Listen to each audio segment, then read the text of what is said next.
Hello, welcome to www.everydayhdr.com. My name is Blake Rudis, and today I want to talk about Nix Software's HDR Efex Pro 2. I do want to start this off by telling you that Nix Software does not endorse this as being an official tutorial for HDR Efex Pro 2.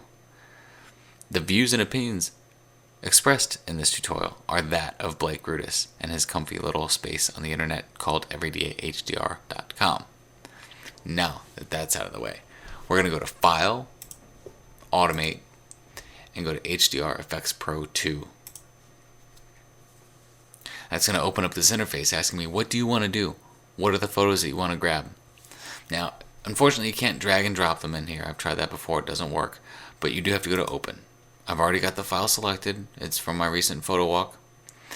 I'm going to select the 0 exposure value, the -2 exposure value, and the +2 exposure value, and bring that right here into HDR Efex Pro 2. Now, it does ask you right here, do you want to create a smart object when you're done? Because what you can do is you can select that radio box there. When you click that, press Merge Dialog, do all your HDR stuff, and then open up Photoshop to edit your photo.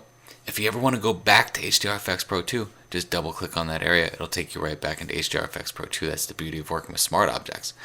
I'm not going to do that for this tutorial. I'm just going to go to the Merge Dialog. Now, I selected the +2, the -2, and the 0 exposure value for a reason. My camera only has the ability to shoot at plus or -1 exposure value at a time over the course of 5 exposures. So what that means is that I get a +2, a -2, a -1, and a +1, and a 0. And what I've kind of researched and come up with is that the +1 and the -1 don't really help me too much. They add information at times, but oftentimes I'm better off with just the 3 photos because the programs open up faster. Regardless of whatever HDR program you're using, they just align faster and they open faster. Less room for error. So what you're looking at now is basically how do you want to start this HDR image? It's asking what your alignment's going to be. Align the image details automatically. That's great for the use with images shot without a tripod. I did shoot this with a tripod, but I'm going to go ahead and select alignment anyway, just to make sure. It might take a little bit longer, but it works. I do want ghost reduction. Now, with this ghost reduction selected, it's asking you up here, what's your ghost reference image? What image do you want to use to de-ghost this image? I usually stick with the 0 exposure value one, but if there was a lot of movement, whether it's trees or water, you might want to find the image that has the least movement in it for the ghost reduction and go with that one. Chromatic aberration reduction, I always select that just because it helps a little bit. If you see any visible artifacts, you can use the 2 sliders here. I know there's some up here, so you can use this to help remove chromatic aberrations that might be in your photo right off the bat before you get into any HDRing whatsoever. So we'll just leave that one. The cyan one definitely needed to go though. So let's see where there might be another one over here. Is there any magenta? Yeah, there's a little bit of magenta over here. It's really tricky to get that just right because there's a trade-off. You go too far on the cyan, you get yellow or you get red on the other side. You go too far on the red, you get some cyan on the other side. It's trade-off, but we'll go with that. That looks pretty good. Okay, now down here this is basically giving you your exposure range from -2 to +2, and how you want to start this HDR image. What do you want to use as your baseline? Do you want to use a really bright one as your baseline, a really dark one as your baseline, or right in the middle? I prefer to go somewhere right in the middle as my baseline. So I'm going to go ahead and press Create HDR.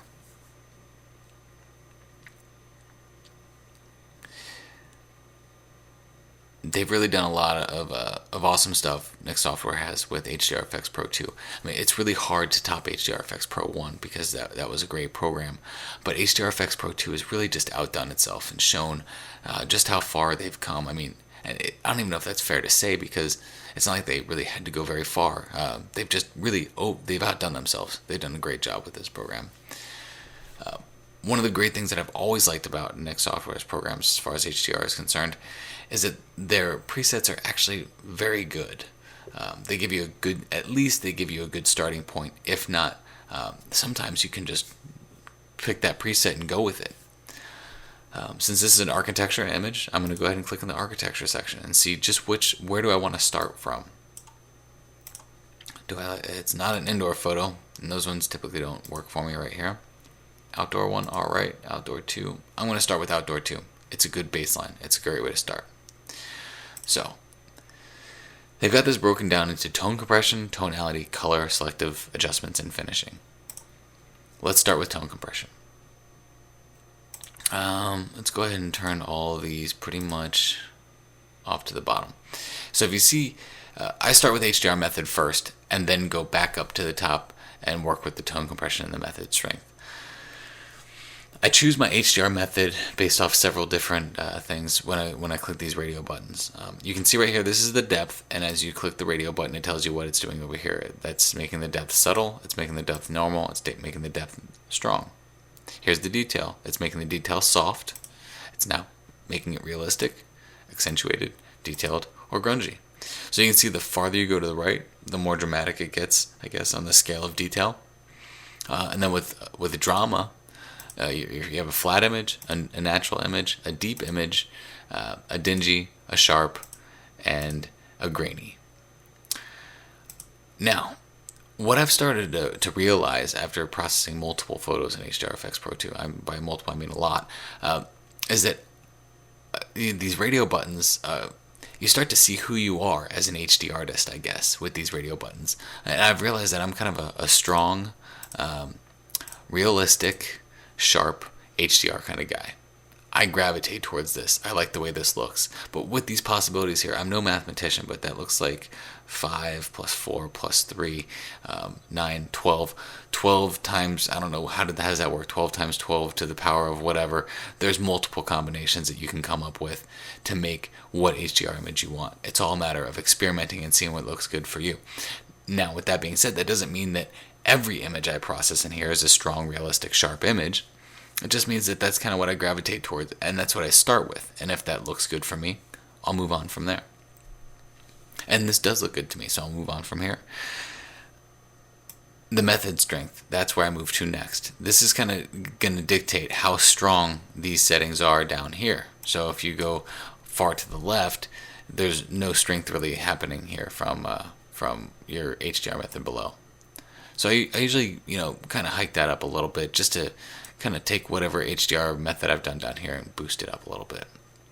The tone compression, I usually kind of leave that in that default setting for that preset, that outdoor preset, because I like that, especially for this one. But if you look at the tone compression, if you move it far to the left, it doesn't appear as if there's really much HDR going on. There's not much tone compression going on for it to start from. So you can see as you move far to the right, you get that grungy, gritty HDR look that I don't really tend to like. I like a more natural HDR image, so I'm going to move that more towards the middle. So now you go into tonality. This is where you can adjust the exposure, the shadows, the highlights, the contrast, blacks, whites, structure. I mean, I'm saying this, but you can read it as I'm saying it. One of the big ticket items here is going to be your structure slider. This is going to give more oomph to the tone compression that you've done in the selections above. So as you move that structure slider, you start to see how the tone is affected. If I move it far to the left, there's not much difference between, look at the cracks in the bricks. That's a good place to go. Let's zoom in on that actually.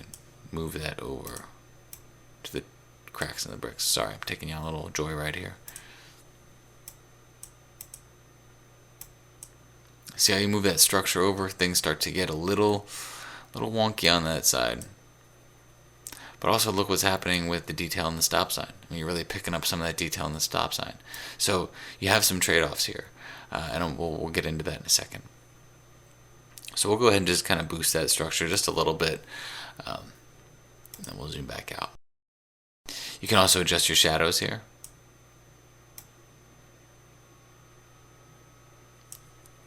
I tend to like a nice difference between my highlights and my shadows in my HDR work. I don't like my images to appear flat. So if you typically have dark darks and light lights and then a nice gradient in between, you typically don't get a flat image. So keep that in mind as you process your HDR photos. Okay, so we've done a lot of editing here between the tone compression and the tonality. Now, if you ever want to see what you've done, you can take the little red bar here and slide it back and forth. And this is where we started, and this is where we are now. So we're starting to come up with a pretty good, not too over the top HDR image. I guess you could get more over the top than this if you'd like. That's the way you can compare it. You can compare them top and bottom, side to side. I like the little slider. I think that's pretty cool. This whole action thing going on. It's like, alright. So now let's go to color. So now you can increase the saturation if you'd like. There's some things that I tend to do in Adobe Camera Raw afterwards. And that's probably where I would adjust my saturation, is maybe not in HDR Efex Pro. Maybe I would do that later. So I typically don't mess with too much of the color going on unless I really see something that's blaring out at me saying, hey, this needs to be fixed.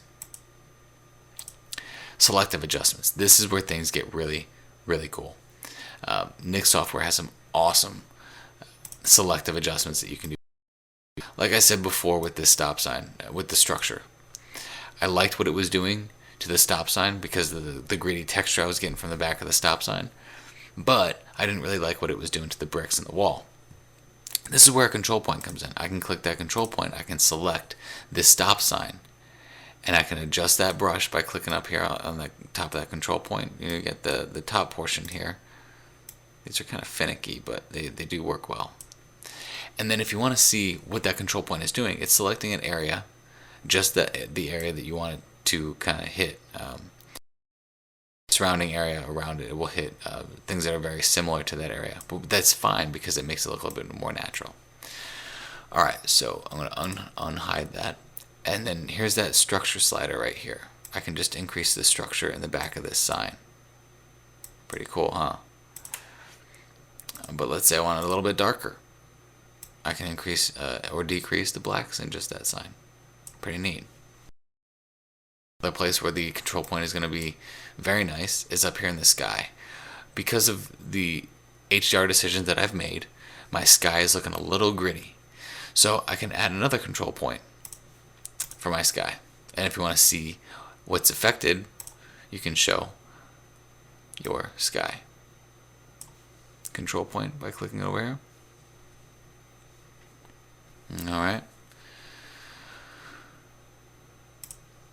Again, one of the main things that's going to be affecting how gritty something is in the image is going to be your structure.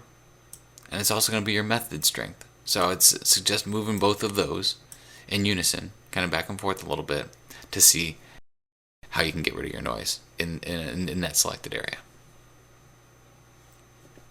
Alright. So I think I've got a pretty good baseline here.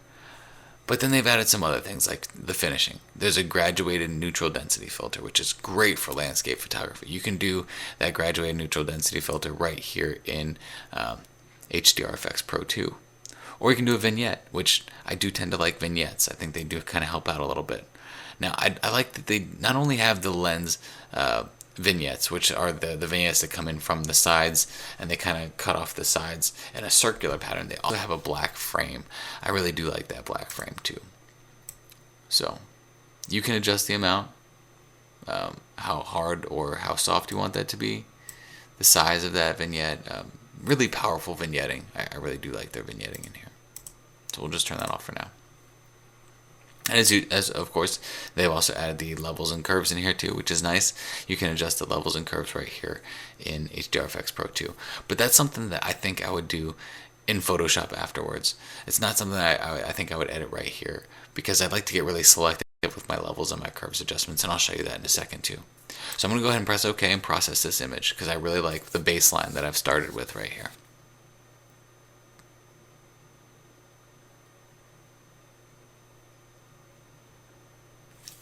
Alright, so now what I'm going to do is I'm going to go to Edit and go to Preferences and make sure that my Camera Raw is set up to automatically open all supported JPEGs and all supported TIFFs.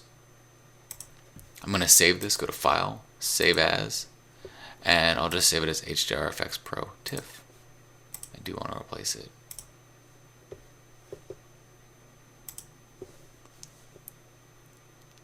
So now that I've saved it, I'm going to go ahead and cancel out of here and open that back up so that I can open it right in Camera Raw. So here I am in Camera Raw. First thing I'm going to do is probably start out with some noise reduction. Let's go to the noise reduction slider, kind of bump this up a little bit. Those bricks were kind of noisy, but now I think we've got them on par. Go back to the basic adjustments. And I usually start with auto just to see what it's going to give me, see if I like it. Now go back to default, go back to auto, and see what my baseline is.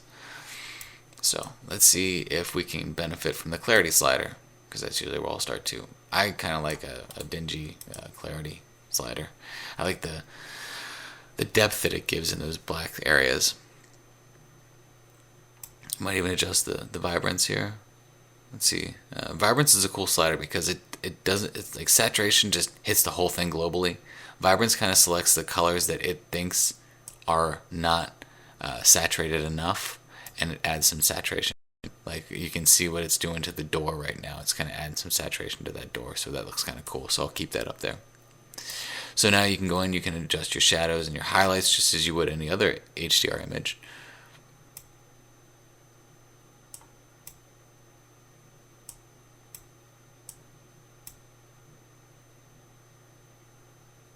Alright, and we'll just go ahead and open image. One of the things I could have done there too is straighten this out, so I'll go ahead and straighten it out here in Photoshop. I'll use that crop tool, press C for the crop tool, and then click on the straighten guy, the little level up there, and we draw a straight line. I'm going to go with that strong vertical right there on the door. Alright, so now I've got something I can work with. I did some noise reduction. What I'm probably going to want to do is either a high pass sharpen or unsharp mask. So let's duplicate this layer by pressing Ctrl J, go to filter, go to sharpen, and go to unsharp mask.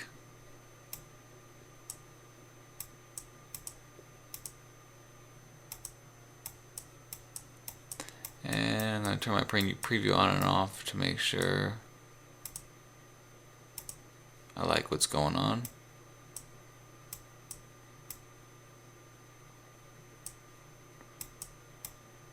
A little too much.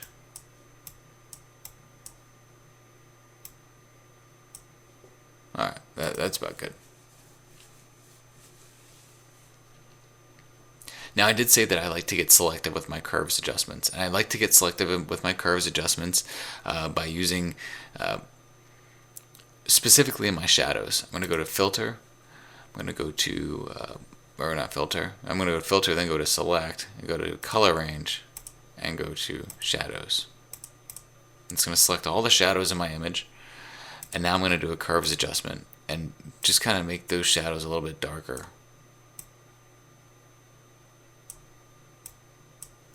Now when it did that, it made it a mask in the area that I had selected. So I want to refine that mask by feathering it a little bit so it's not so stark.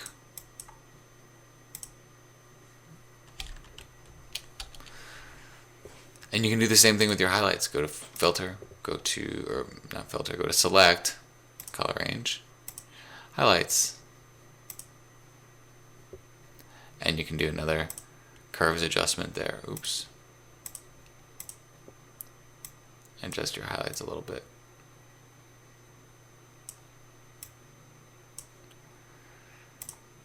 Same thing, feather it out.